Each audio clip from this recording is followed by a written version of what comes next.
4장 13절부터 22절까지. 근데 우리 주된 것은 18절부터입니다. 18절부터 22절까지 같이 읽겠습니다. 18절부터 22절까지 말씀입니다. 같이 읽겠습니다. 룻기 4장 18절부터 22절 말씀입니다. 같이 읽겠습니다. 베레스의 계보는 이러하니라. 베레스는 헤스로를 낳았고 헤스로는 람을 낳았고 람은 아미나답을 낳았고 아미나답은 나손을 낳았고 나손은 살몬을 낳았고 살몬은 보아스를 낳았고 보아스는 오벳을 낳았고 오벳은 이새를 낳고 이새는 다윗을 낳았더라. 아멘. 오늘 룻기 4장 모든 설교를 마치려고 합니다. 우리가 룻기 1장에는 한 가정의 실패가 기록되어 있고 그 실패를 깨달은 이후에 다시 고향으로 돌아오는 일들을 기록하고 있습니다. 하나님께서 돌아올 때, 방향을 바꿨을 때 다시 그들에게 은혜를 쏟아부기 시작함을 우리는 알고 있습니다.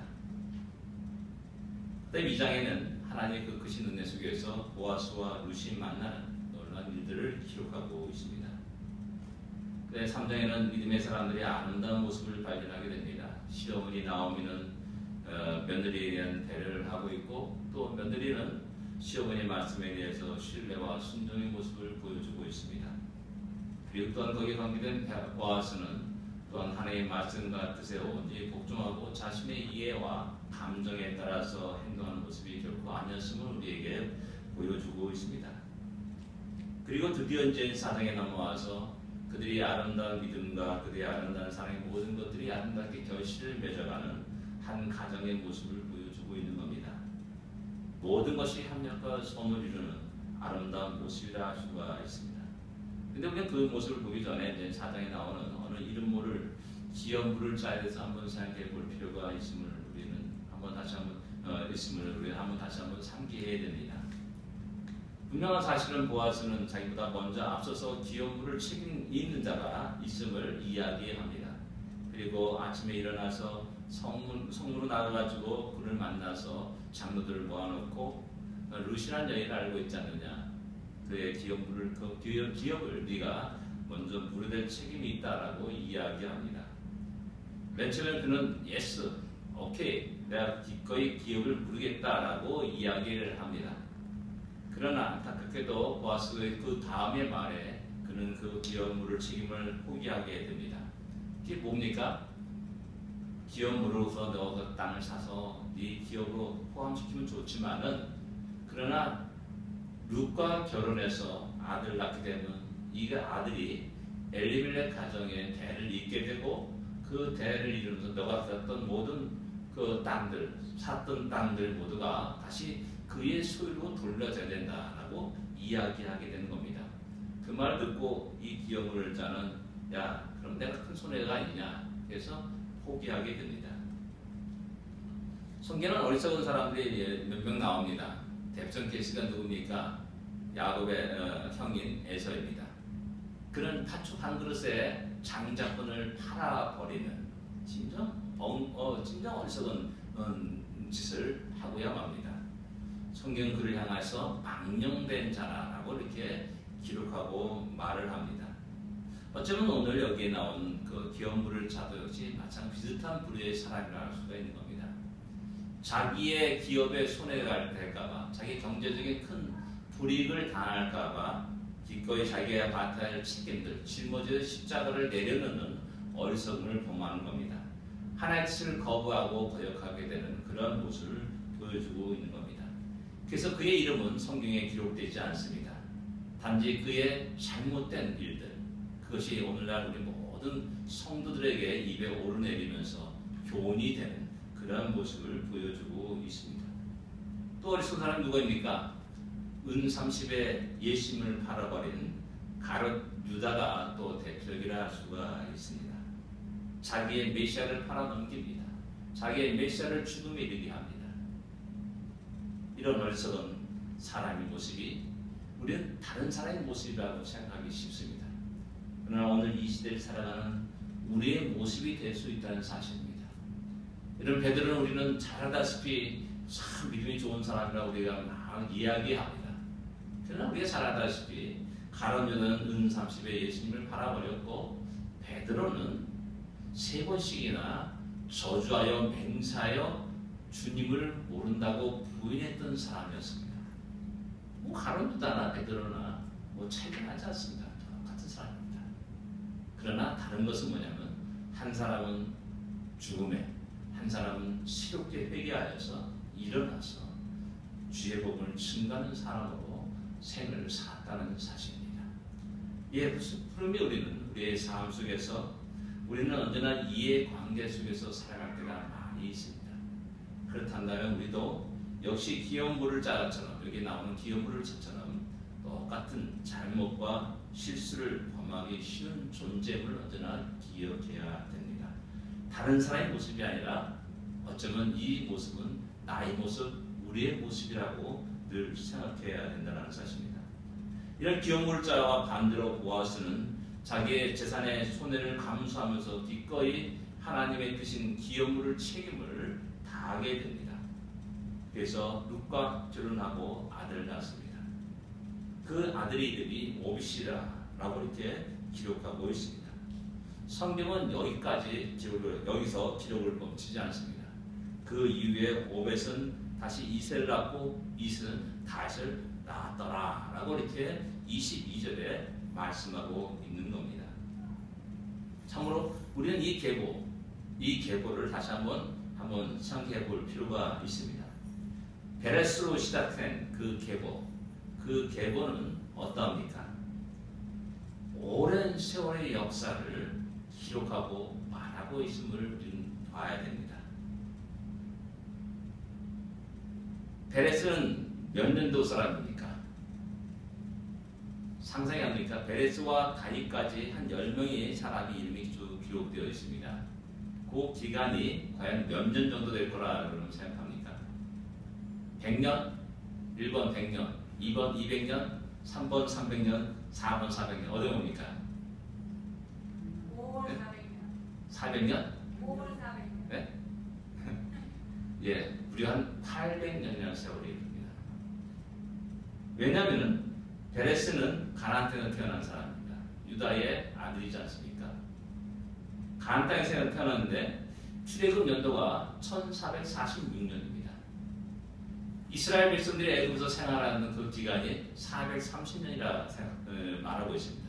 더하면은 BC 1876년에 이스라엘 백성들이 애굽으로 들어갔다는 사실입니다. 그러면 가나안 땅에서 태어났기 때문에 아마 넉넉 잡고 1800년대라 이렇게 얘기할 수 있습니다. 다윗은 언제 사람입니까? BC 1000년대 사람입니다. 이 사실은 그대로 역사에 나오는 겁니다. 역사의 분명한 연도입니다. 왜? 솔로몬이 왕에 등장한 그 때가 970년입니다. 그리고 4년 후에 솔로몬이 성전을 짓기 시작합니다. 그러니까 966년에 성전을 짓게 되는 거죠. 그 성전을 짓게 된 그 시기가 출애굽한 지 480년이라고 이렇게 성경은 기록하고 있는 겁니다. 그래서 거꾸로 올라가면 1446년이 출애굽 연도가 되는 겁니다. 그러니까 BC 1000년과 BC 1800년 무려 한 800년의 시간이 그 계보 속에 담겨 있는 겁니다. 우리가 지금부터 1800년을 거슬러 올라가면 어디 시대입니까? 조선시도 아니고 고려시대입니다. 아득한 옛날입니다. 감히 우리가 상상할 수 없는 그 시대가 어떻게 무엇을 했는지 상상할 수 없는 그러한 시대에 우리는 잘 알고 있습니다. 우리는 이 800년의 이 시간을 생각하면서 하나님이 일하시는 방법을 한번 생각해 보아야 된다는 겁니다. 하나님은 일을 하실 때 이렇게 오랜 역사 속에서 당신의 일을 이루어 가시고 계시다는 사실입니다. 어떻게 보면 다윗이 태어나기까지는 약 베레스도 시작해서 800년의 세월이 필요했다는 사실도 우리는 그렇게 생각해 볼 수도 있는 겁니다. 이것을 우리 다시 한번 생각해 보면은 베레스와 베레스, 그 다음에 헬스론, 남, 이 사람들은 대부분 아마도 애굽 생활을 경험하는 사람입니다. 그 다음에 아미나답도 같을 겁니다. 그 다음에 이제 나손, 살몬, 이 사람은 광야 시대이고 또한 가나안 정복 시대의 사람입니다. 그 위에는 보아스는 사사시대의 사람이라 이렇게 말할 수가 있어요. 사사시대 502세 다 사사시대의 사람이죠. 그리고 이제 다윗에 의해서 왕정시대를 열게 되는 겁니다. 그 시대가 무려 800년이라는 겁니다. 하나님의 약속이, 하나님의 계획이, 하나님이 이루어지기까지 그런 많은 어려움과 고난들, 그 속에서 이스라엘 백성들이 애굽에서의 종살이하면서 수많은 고난이 있어야 되고요. 사사시대에 수많은 사람들의 어려움과 고난과 핍박이 있었음을 우리는 잘 알고 있습니다. 그럼에도 불구하고 하나님의 뜻은 하나하나 이루어져 가게 됩니다. 그리고 드디어 다윗을 이 땅에 하나님은 보내시사 당신의 영광스러운 나라를 이루고 계시다는 사실입니다. 우리는 기껏해야 70이요 80생애를 살아갑니다. 좀 장수했다는 사람은 요즘 이제 90세를 살아가죠. 그러다 보니까 우리가 우리의 생애 속에 자꾸 어떤 것을 결정하고 어떤 것을 이루어가고 어떤 것이 이루어진 것을 보기를 원하는 그런 조급한 마음들이 우리 안에 있음을 종종 발견하게 됩니다. 그래서 우리가 눈을 열어서 우리의 사회에 돌아가는 상황들을 바라볼 때 하나님은 침묵하시는 것 같고 하나님은 간섭하지 않는 것 같고 하나님은 주무시는 것 같고 하나님 우리의 기도를 들어주시지 않는 것 같은 그러한 조급함들이, 그러한 답답함들이, 그러한 고통과 괴로움들이 있을 때가 있습니다. 사회에 돌아가는 모든 것들은 너무나 불공정할 때가 있습니다. 왜 하나님은 이런 것에서 정의롭지 못하게 이런 모든 불공평한 것들을 다 없애야 하지 못하는가라는 그런 불평과 원망을 할 수 있습니다. 그러나 다시 한번 우리 믿음의 사람들은 길게 하나님이 이 역사를 어떻게 이끌어 가시는지를 볼 수 있는 눈을 가져야 됩니다. 저는 이것을 신앙인의 역사의식이라고 저는 말합니다. 역사의식. 우리 신앙인들이 바른 역사의식이 없단다면 오늘 현재의 어려움을 견디지 못합니다. 오늘 현재의 불공평한 그 일들을 우리가 감당하지 못합니다. 우리 자신도 스스로 세상에 동화되고 세상의 사람들과 함께 먹고 마시면서 살아가는 그런 삶을 살아갈 수밖에 없습니다. 대표적인 케이스가 무엇입니까? 우리나라 일제시대 때의 변절자들의 모습입니다. 거기는 많은 우리 독립운동가들 가운데 많은 크리스찬들이 있었습니다. 3.1운동 때 민족 대표로 사인을 했던 33인 가운데 굉장히 많은 숫자가 크리스찬들이었습니다. 목사였고 장로였습니다. 근데 그 가운데 사람들이 변절을 합니다. 왜 변절할까요? 하나님이 이 역사를 이끌어 가시는 그 방향을 알지 못했기 때문에 그렇습니다. 일제의 통치가 영원할 것 같았습니다. 그럴 때 변절하는 겁니다. 안 그렇습니까? 불공평을 갖다가 우리는 그대로 받아들이게 됩니다. 이게 영원할 것을 생각하기 때문에. 거기서 우리가 내 생각과 하나의 믿음을 가지고 살아간다는 모든 것들은 나에게 끝없이 불이익을 당하고 끝없이 어려움을 주고 끝없이 슬픔과 고통을 주기 때문에 이것을 벗어나고 싶은 겁니다. 그러나 다시 한번 역사의식을 갖고 있는 사람이란다면 결국 하나님의 뜻이 이루어진다는 그 사실, 하나님의 뜻 가운데 하나님의 영광을 이 역사 속에 받으신다는 그 사실을 알기 때문에 어떤 어려움과 고난과 핍박이 온다 할지라도 그 믿음을 버리지 않습니다. 우리 다니엘서를 우리 보통 사람들은 예언서라고 말합니다. 그러나 유대인들은 이 다니엘서를 역사서로 받아들이고 있습니다. 왜 그렇습니까? 다니엘서를 보게 되면 그 하나님이 주관하신 역사의 방향들을 그대로 정확하게 기록하고 놓고 있기 때문에 그렇습니다. 결국 최종적인 목표가 뭡니까? 하나님의 뜨인 돈이 그 거대한 우상을 쳐부수고 다 산산조각나고 하나님의 뜨인들이 거대한 산을 이뤘다라고 다니엘서는 우리에게 말하고 있지 않습니까?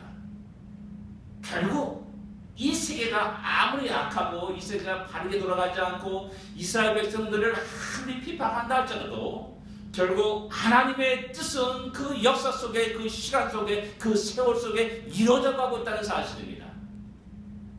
우리가 믿음의 사람들은 이 하나님의 일하시는 방법을 볼 수 있어야 됩니다. 그래서 잠깐 우리 시대에 지금 현재 당하는 어려움과 고난들을 능히 이길 수 있어야 된다는 것이죠. 그것을 모르게 되면 우리는 세상에 동화되고 말하는 초라한 신앙의 모습을 갖게 된 겁니다. 어제는 저렇게 하나님을 섬겼던 사람이 너무나 당황스럽게 오늘은 정반대의 삶을 보여주는 것, 바로 그것이 이런 하나님의 역사심을 모르는 사람들이 행하는 일들입니다. 우리 당연히 잘 않습니까?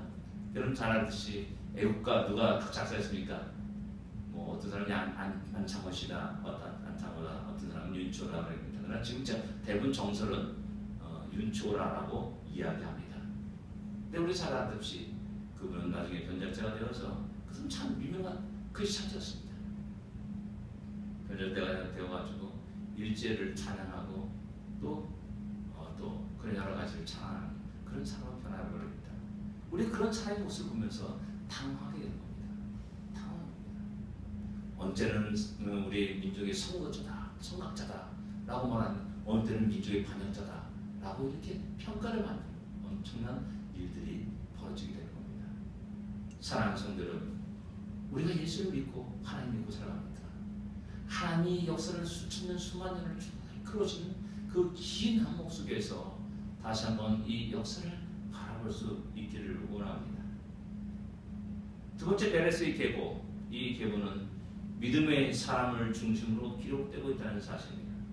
10명의 사람이 나옵니다.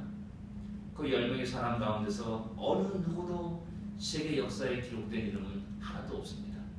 다윗이야 우리가 유명하다고 얘기하고 말하고 있지만은, 그러나 세계 역사에 다윗이라는 이름이 나옵니까?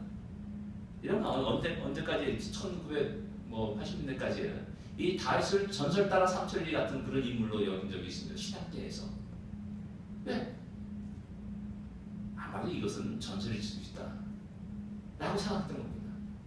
근데 이제 정확하게 이제 그 비명이 나오게 되고 그 다윗이라는 이름이 기록된 그 음각된 그 돌비가 나오게 되는 거죠. 그래서 이 다윗이 역사적 인물이구나 라는 것을 그대로 얻을 때, 그때서야 비로소 이야기하고 인정하게 되는 겁니다. 마찬가지로 이렇게 다윗이라는 존재도 세계 역사에 기록이 없습니다. 오직 성경에만 기록되어 있는 거죠. 왜 그렇습니까? 사람들은 이 세상의 모든 중심이 권력을 가진 자, 왕들, 많이 가진 자, 그런 사람들이 이 세상을 주관하는 것으로 생각하고 말을 합니다. 사람들은 애굽의 바로 왕이 이 세상의 중심이라고 생각합니다. 그들이 우리 인간의 모든 생사 화복을 주관한다고 생각하기 때문에 그렇습니다. 사람들은 바벨론 왕, 페르시아 왕, 그 시대의 알렉산더, 그런 사람들의 이 세계를 주름잡는다라고 말하고 이야기하고 그들을 영시합니다. 세계 역사에 그들의 이름을 기록합니다. 그들의 행한 행적들도 다 기록하고 있습니다. 그러나 성경의 기록은 정반대입니다. 정반대입니다. 성경 아무리 찾아봐도 알렉산더 이름 나오지 않습니다. 느바네살 왕 이름 나옵니다. 그러나 그의 이름은 별 볼 일 없는 이름으로 나옵니다. 하나님의 관점은 세상에 돈을 가졌느냐, 지식이 많으냐 적으냐, 권력이 있느냐 없느냐, 그런 관점에서 그를 보고 그를 통해서 어떤 당신의 일을 행하는 것이 아니라 믿음을 보고 그 믿음의 사람과 함께 역사를 함께하고 있다는 사실을 우리는 기억해야 됩니다. 하나님을 기쁘게 하는 것, 그것은 우리 안에 있는 믿음이라는 사실입니다. 우리 안에 있는 권력이 아니라 우리 안에 있는 지식이 아닙니다. 우리 안에 믿음이 바로 하나님을 기쁘시게 한다고 성경은 기록하고 있습니다. 또 또한 하나님은 온 땅을 두루 감찰하사 전심으로 자기를 향하는 자들에게 능력을 베푸신다라고 말씀합니다. 돈 많은 사람들에게, 영향 있는 사람들에게 당신의 능력을 베푸시는 것이 결코 아닙니다. 믿음의 사람들에게 하나님이 그 전능하심을 나타내십니다. 그 전능하심을 통하여서 믿음의 사람들은 이 땅에서 능히 승리하게 되는 겁니다. 이것이 하나님의 역사를 이끌어 가시는 방법입니다. 믿음의 사람을 중심으로 이끌어 가십니다. 또한 그들의 이름을 갖다가 성경에 기록하고 있습니다. 그러니까 세상 사람들이 생각하는 그 방법과는 전혀 다른 것입니다. 제가 늘 종종 여러분들에게 말씀드리지 않습니까? 이 성경 읽다 보면 어떻게 보면 우리 드라마를 보는 것 같습니다. 여러분 우리 정말 드라마를 잘 안 보는데 대장금 우리 다 앉지 않습니까? 대장금. 주인공 누굽니까? 장금입니다. 근데 다시 한번 그 시대로 돌아가 보십시오. 그 시대의 주인공이 누굽니까? 그 당시에 왕이 있던 중종입니다. 중종이 그의 모든 것을 주관합니다. 그러나 드라마를 보면은 절대 중종이나 그 왕이 주인공이 아닙니다. 중심인물이 아닙니다. 엑스트라입니다. 개런티를 받아도 별 볼일 없는 개런티입니다. 잔금이 이영애입니까? 그 사람이 훨씬 많이 돈을 받았지 않습니까? 이게 하나님의 시간이라는 겁니다. 이게 하나님의 시간이에요. 세상에서는 천대받고 세상에서는 별 볼일 없고 관심되는 게 없지만 그 안에 믿음이 있다면 하나님에 대한 열정이 있다면 하나님은 그를 가장 귀히 여기시면서 당신의 계획을, 당신의 비전을 그에게 말씀하십니다. 그리고 함께 걷자라고 말합니다. 함께 일하자라고 말씀합니다. 이것이 하나님의 방법이요 하나님의 계획이고 하나님이 일하시는 것입니다. 이 사실은 우리에게 너무나 큰 소망을 줍니다. 내게 돈이 없어도, 내가 권력이 없어도, 내가 가진 지식이 많지 않아도 내 안에 있는 믿음 하나 때문에 하나님이 나에게 관심을 두시고 나에 대한 계획을 하시고 나를 중심으로 이 역사를 이끌어 가시는 그 사실이 나에게 너무나 큰 힘이 되고 용기가 되고 소망이 되는 겁니다. 이런 하나님의 일하심은 이방인이냐 유다인이냐 따지지 않습니다. 돈의 유무를 따지지 않습니다. 권력의 유무를 따지지 않습니다. 세상의 경험의 많고 적음을 따지지 않습니다. 오직 우리 안에는 믿음을 따지십니다. 여기 나온 맨 많이 나온 다윗은 어떤 사람입니까? 광야에서 양을 치는 목동이었습니다. 사무엘이 그에게 찾아옵니다. 그 가정을 찾아옵니다. 그 가정 가운데 한 사람의 길을 부어라는 하나님의 말씀을 듣고 멀리 베들레헴까지 그의 발걸음을 옮겨서 찾아갑니다. 8형제의 막내였습니다. 첫째가 지나고 둘째가 지나도 하나님 택하신 자가 없습니다. 7명이 쭉 지나가도 택하신 자가 없습니다. 아니 이게 다입니까? 라고 사무엘이 질문합니다. 이제 지금 8째 막내가 지금 밖에서 지금 양치고 있습니다. 라고 말을 합니다. 그때 사무엘이 빨리 그를 데려와라. 그가 오지는 우리가 먹지 않으리라 라고 이렇게 이야기하면서 다시 오기를 기다립니다. 한번 생각해 보십시오. 8형제의 막내인 다윗을 어느 누구도 관심 두지 않았습니다. 그가 밖에서 굶든지 먹든지 양을 치든지 양을 잡아먹든지 아무 관심조차도 없을지도 모릅니다. 그러나 하나님은 그를 주목하셨고 그의 찬양을 받으셨고 그의 예배를 받으셨고 그의 믿음을 다 아셨다는 사실입니다. 그리고 그를 그 양치는 곳에서 끌어내서 그 이스라엘 역사의 중심에 놓으신 걸 잘 알고 있지 않습니까? 이것이 하나님이 일하시는 방법입니다. 하나님 나에게 왜 돈을 주시지 않습니까? 나에게 큰 권력을 주시지 않다. 이런 불평과 원망이 이전에 나에게 하나님을 기쁘시게 하는 그 믿음이 있는가를 한번 체크해 보실 수 있는 우리가 되어야 됩니다. 그렇다고 해서 돈이 필요 없다는 말이 결코 아닙니다. 지식이 필요 없다는 말도 결코 아닙니다. 성공할 필요가 없다는 말이 결코 아닙니다. 성도들은 돈을 많이 버십시오. 그러나 그 돈 버는 것 때문에 우리의 믿음의 삶을 포기하는 어리석은 자가 되어서는 안 되는 겁니다. 사회생활하는 직장을 살면서 승진하고 성공해야 됩니다. 유명한 기업의 CEO가 되기를 우리 많은 사람들이 원하고 바랍니다. 그러나 그 승진하고 CEO가 되기를 원하는 그 목표 때문에 내가 하나님에 나와서 예배드리고 찬양드리고 하나님의 일들을 감당하는 그 모든 일들을 뒤로 밀어서는 결코 안 된다는 것입니다.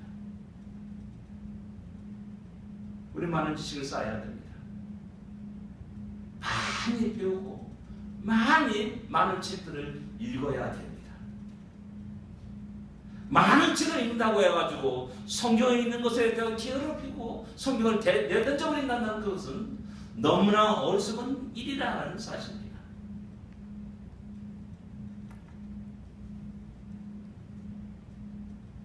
우리 하나님은 우리에게 이 땅에 많은 영향을 끼칠 수 있는 그런 사람이 되기를 원합니다.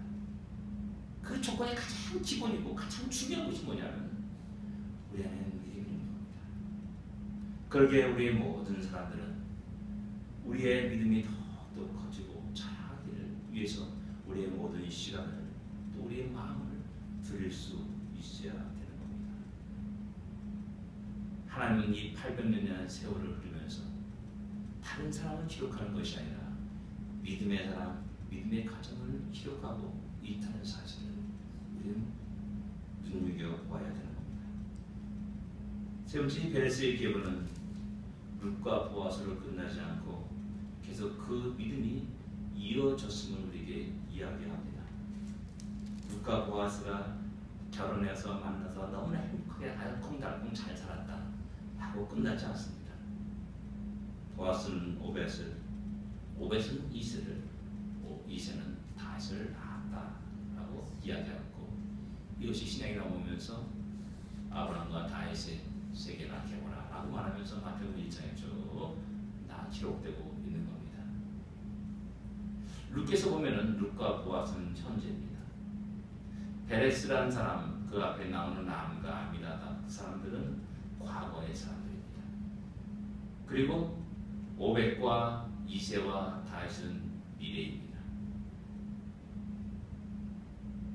룻과 보아스가 오늘이 너무나 행복해서 그 행복을 마음껏 즐기면서 살아가다가 미래를 준비하지 않았다면, 미래를 바라보지 않는다면, 미래에 관심을 두지 않는다면 그의 영적인 모든 것은 분명하게 타락하고 영적인 진짜를 보다하지 못할 겁니다. 그럼 우리가 잘 안다시피 그 믿음은 계속 계승되었고 이어져 왔음을 우리는 부인할 수가 없습니다. 뭐냐면 믿음의 사람이라 한다면 하나님 축복을 마음껏 누리고 살아가야 됩니다. 그러나 이 축복이 나 혼자만의 것이 되어서는 결코 안 됩니다. 믿음의 사람들은 언제나 하나님이 이끄신 그 역사의 미래를 바라보면서 준비하게 되는 겁니다.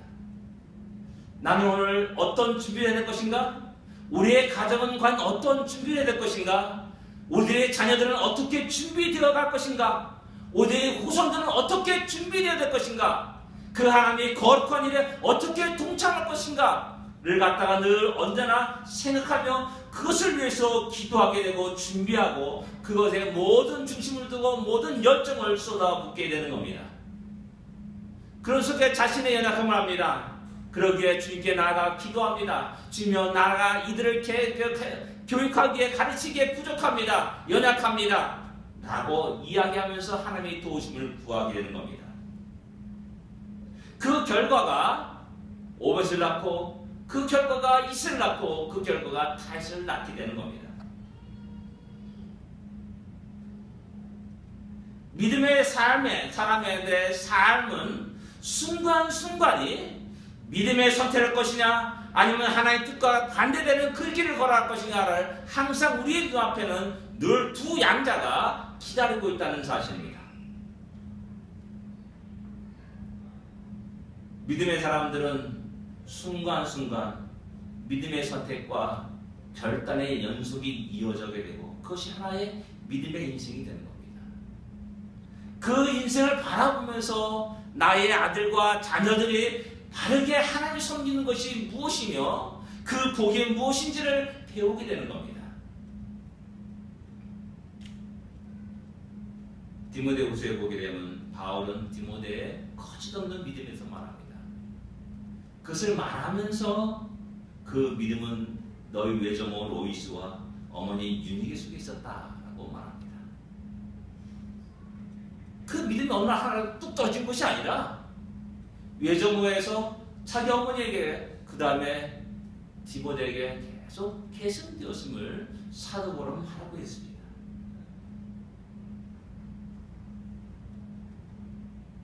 믿음에 따라 살아갈 때 그 믿음을 지키려고 할 때 오늘 현재 우리의 삶은 불편할 때가 있습니다. 피곤할 때가 있습니다. 어려워질 때도 있습니다.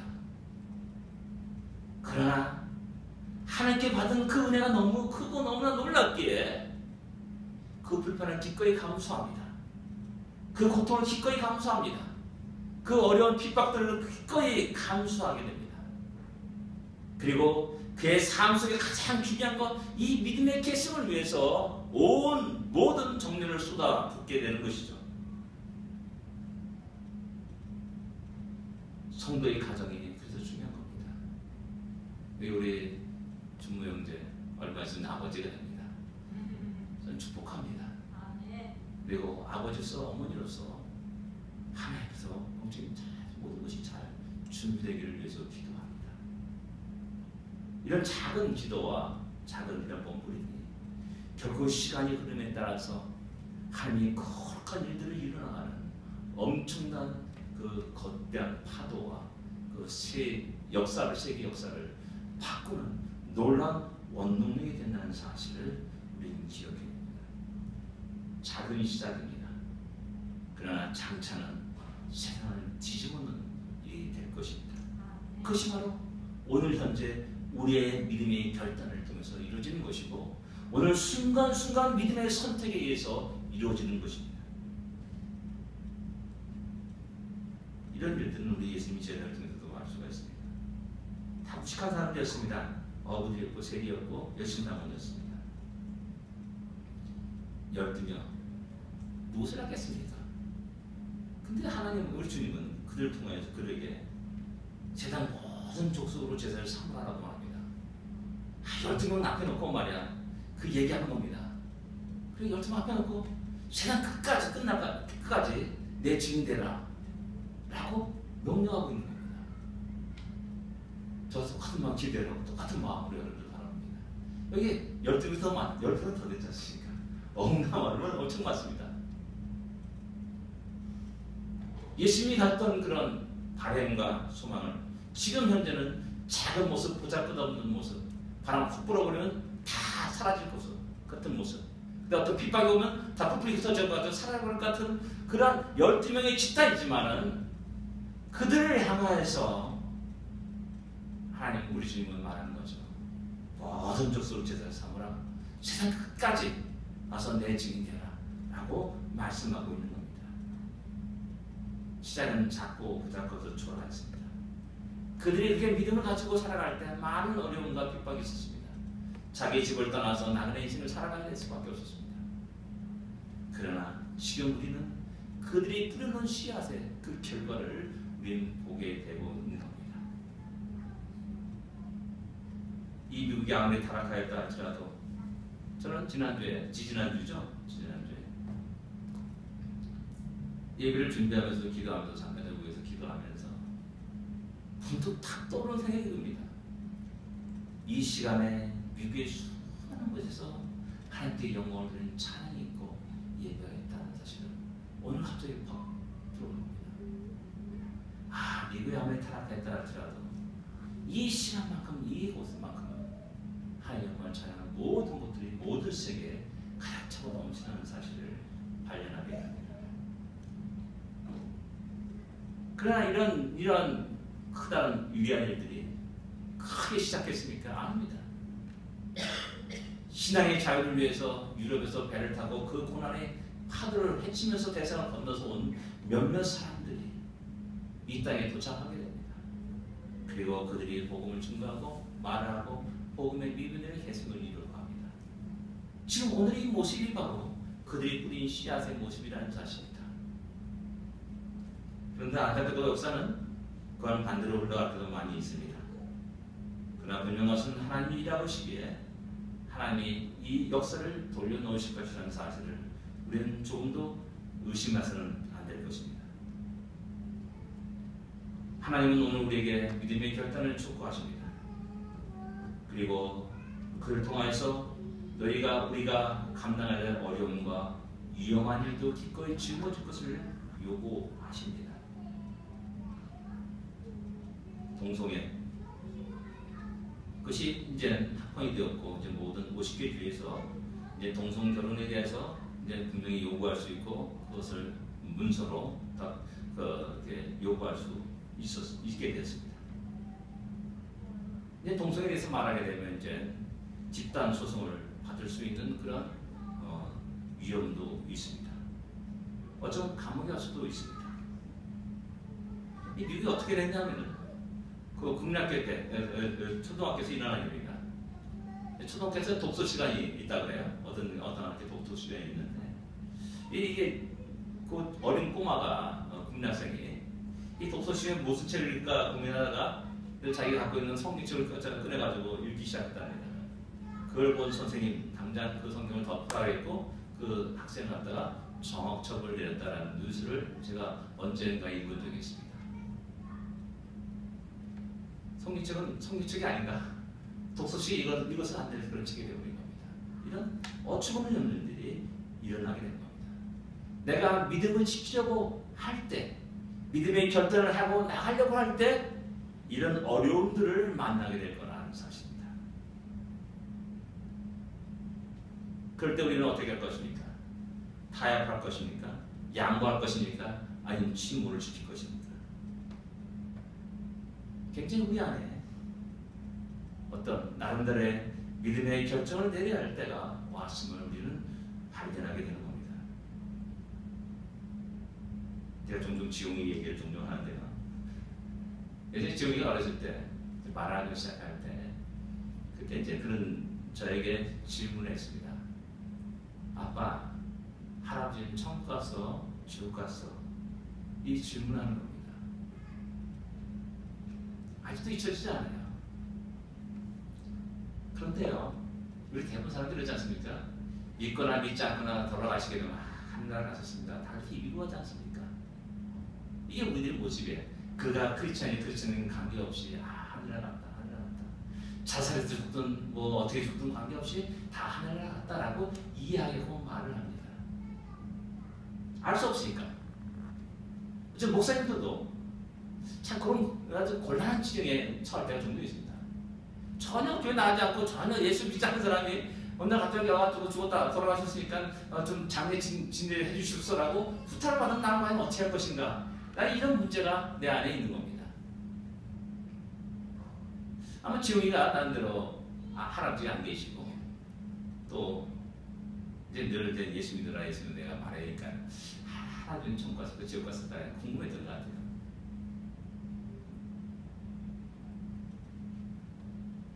제가 그에게 지용이한테 한 얘기가 그랬습니다. 누가 본 심장 거지 나사로와 부재 얘기를 하면서 분명한 것은 너희 할아버지는 지옥 간다 라고 제가 말했습니다. 왜? 이상한 뜻입니다. 이 말은 나에겐 너무나 큰 아픔이고 고통이고 슬픔입니다. 나의 아버지가 내 얼굴도 잘 기억하지 못한 나의 아버지가 지옥 갔다는 사실이 너무나 제에게는 인정하고 싶지 않은 그런 아픔이요 고통입니다. 그러나 그것이 진리였습니다. 그것이 하나님의 말씀입니다. 그런데 지옥 간 사람을 너희 할아버지는 지금 하늘나라에 계셔 라고 말할 수도 없다는 겁니다. 그래서 지옥 가셨다 라고 말씀했습니다. 그러나 거짓 나사로와 그 부자 이야기를 통해서 그 나사로가 지옥불에 떠진 나사로가 뭐랍니까? 내 사랑하는 형제가 지금 아직 이 땅에 살아가고 있는데 그들은 여기 오지 않게 하여 주시옵소서 라고 간절히 아브라함에게 나사로를 통해서 그를 삶에 보내라 라고 이야기하고 부탁하지 않습니까? 예, 지옥에 떨어진 모든 사람이 간절한 소원과 바람이 무엇입니까? 이 땅에 살고 있는 당신의 가장 사랑하는 자들이 이 나의 고통받는 이곳에 오지 않기를 원하는 것이 그들의 간절한 소원이라는 사실입니다. 여러분 이 말에 대해서 우리 심각하게 생각할 필요가 있습니다. 오늘 이 시점이 나는 그 믿음의 계승을 위해서 나의 시간과 정열을 지혜를 구할 것인가? 아니면 오늘 현재 하나님께서 나에게 주신 그 풍성한 은혜를 그 축복들을 마음껏 누리면서 오늘 나 자신만을 위해서 살 것인가라는 그 결단이 순간이 오늘 이 순간이라는 겁니다. 나의 자녀들은 과연 어떻게 할 것인가? 나의 자녀들에게 과연 무엇을 말해줄 것인가? 나는 무엇 때문에 자녀들에서 분노하고